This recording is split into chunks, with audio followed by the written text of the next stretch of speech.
ada satu peribahasa klasik yang menurut gue tuh bisa sangat diperdebatkan, apalagi di era sekarang. Peribahasanya juga teman-teman sering dengar, banyak banget variasinya, tapi kurang lebih seperti ini.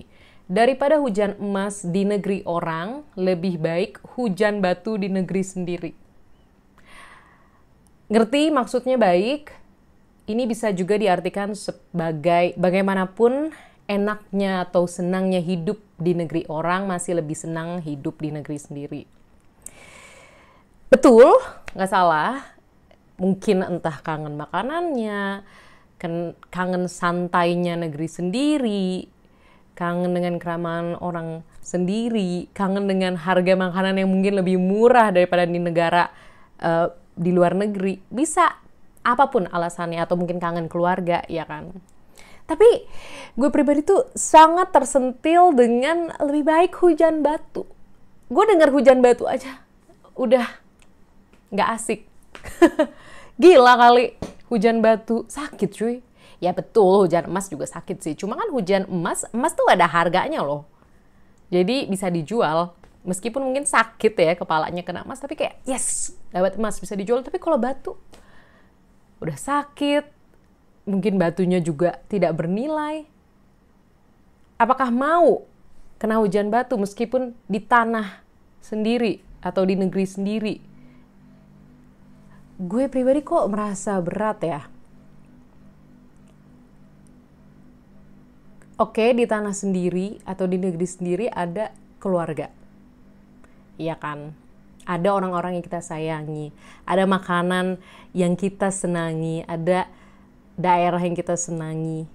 Betul, banyak hal yang kita senangi dan menjadi bagian dari diri kita. Tapi apakah harus sengsara? Enggak sih.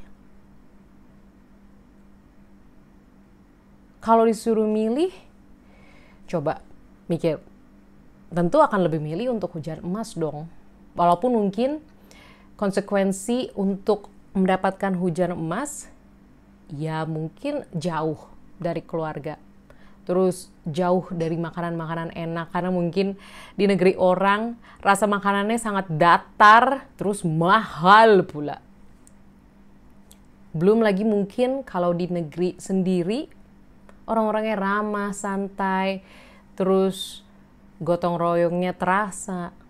Tidak seperti di negara orang yang mungkin lebih dingin. Terus belum lagi di negara sendiri, matahari tuh selalu ada sepanjang tahun. Tidak seperti di negeri orang yang mataharinya tuh suka malu-malu, apalagi kalau di musim dingin nih, kayak di bulan Desember sekarang. Yang makanya suka ada istilah winter blues atau masa-masa yang menyedihkan di musim dingin karena tidak adanya matahari. Ada konsekuensinya. Tapi ya hujan emas. Hujan emas bisa dibilang ya rezeki lah ya. Uang. Oke, ada winter blues, tapi emang ada konsekuensi, ada timbal balik yang juga lumayan. Tapi kalau di negeri orang, ternyata rezeki kita lebih banyak. Kita bisa membiayai keluarga kita di negeri sendiri. Nggak perlu merasakan hujan batu, meskipun mataharinya kalau di musim dingin kurang lah ya. Tapi rezekinya lebih gede ternyata rezeki. Apalagi rezeki misalkan dalam bentuk gaji. Sedangkan misalnya di negeri sendiri, aduh kok hujan batu ya? Dan kalau gue mengambil hujan batu ini, kalau misalkan hujan emas adalah rezeki, hujan batu, kenapa hujan batu sih? Kenapa ya orang zaman dulu bilangnya hujan batu? Gue menganggapnya sebagai sebuah problem atau masalah. Lebih baik punya masalah di negeri sendiri. Aduh kayaknya enggak sih. Nggak maunya yang paling ideal ya, walaupun tentu sulit, adalah lebih baik hujan emas di negeri sendiri. Amin.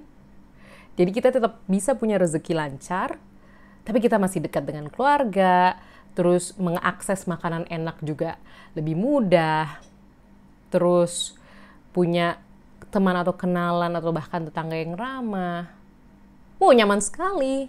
Kenapa nggak bikin kayak gitu aja ya? Alangkah nikmatnya hujan emas di negeri sendiri, misalnya seperti itu peribahasanya. Kan secara nggak langsung kalau bikin seperti itu ya kita menjadi lebih cinta pada negeri sendiri, cinta pada tanah air, dan berusaha untuk berkarya atau mengais rezeki yang baik dan halal di negeri sendiri tanpa perlu merasakan hujan batu. Gue tuh masih nggak paham sampai sekarang kenapa harus merasakan hujan batu. Kalau misalkan gue ditawarkan hujan emas di negeri orang, apalagi tawarannya oke, gue tentu akan sangat mempertimbangkan untuk pindah ke negeri orang. Apalagi kalau misalkan hujan emas tersebut atau rezeki yang ditawarkan tersebut itu bisa membantu keluarga gue banget, memberikan kehidupan yang layak buat gue, keluarga, dan bahkan orang-orang terdekat lain. Atau orang-orang yang membutuhkan. Kayaknya gue bingung nih. Kira-kira teman-teman punya pemikiran yang serupa gak sih terkait pepatah ini? Karena gue tuh lumayan gatel sebenarnya. Tapi ya namanya pepatah, mungkin ada konteks tersendiri. Konteks kenapa pepatah ini bisa sampai muncul, karena setiap idiom atau pepatah kan ada lah ya latar belakang atau alasan kenapa pepatah itu ada. Setuju atau enggak silakan langsung aja tulis di kolom komentar. Terima kasih teman-teman yang udah menonton. Sampai jumpa di video selanjutnya. Dadah.